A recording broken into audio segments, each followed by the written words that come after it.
তো বন্ধুরা, তোমরা সব কেমন আছো? আশা করি ভালো আছো। তো আজকে জামাই ষষ্ঠী, তোমরা সব জানো। তো আমি জামাই ষষ্ঠীর আগের দিন বাপের বাড়িতে চলে এসেছি, তা সেই ভিডিও তোমাদের দেখানো হয়নি। তো এখন দেখো, ষষ্ঠী ফোঁটা দেবে বলে তো মা সব জিনিসপত্র সব ফল পাকড় কেটে রেখে দিয়েছে। তো আমার কর্তা চলে এসেছে, আসনে বসে পড়লো।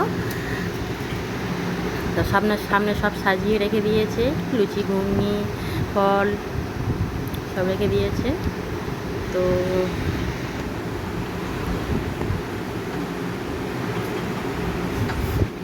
তো আমি এখন পাশে বসে আছি। আমার শরীরটা খুবই খারাপ, দেখো আমাকে যেন কীরকম কীরকম দেখাচ্ছে, শরীরটা খুব খারাপ।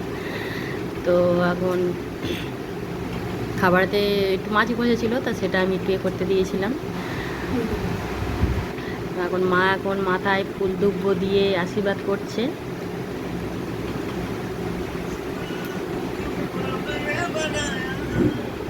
আশীর্বাদ করছে।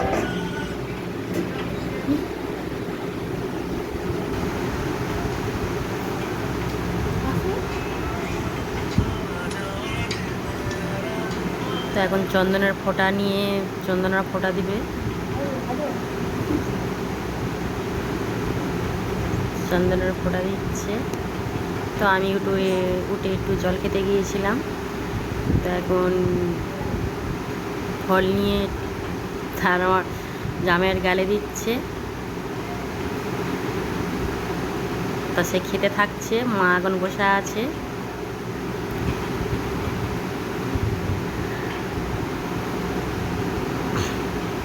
তো সাইডে সবাই বসে আছে, বৌদি, আমার ভাইজি, আমার মেয়েকে সবাই বসে আছে, তার জল খাইয়ে দিচ্ছে। তো আমার বৌদি এই বসে আছে। তা ফোঁটা দেওয়া হয়ে গেছে, তা ওকে মাকে প্রণাম করে নিল। আমি তো হাসছি। তো ফোঁটার দেওয়ার পর্ব শেষ। তো এখন খাওয়া দাওয়া চলছে। লুচি ঘুগনি হয়েছিল, বৌদি খাচ্ছে, মা চেয়ারে বসে খাচ্ছে। মার নিচে বসতে অসুবিধা হয়, ওই জন্য টেবিলে বসে খাচ্ছে। তো আমি মুড়ি ঘুগনি খাচ্ছিলাম। তো এখন রান্না বান্না শুরু হয়ে গেছে। তা আলু ভাজা হচ্ছে,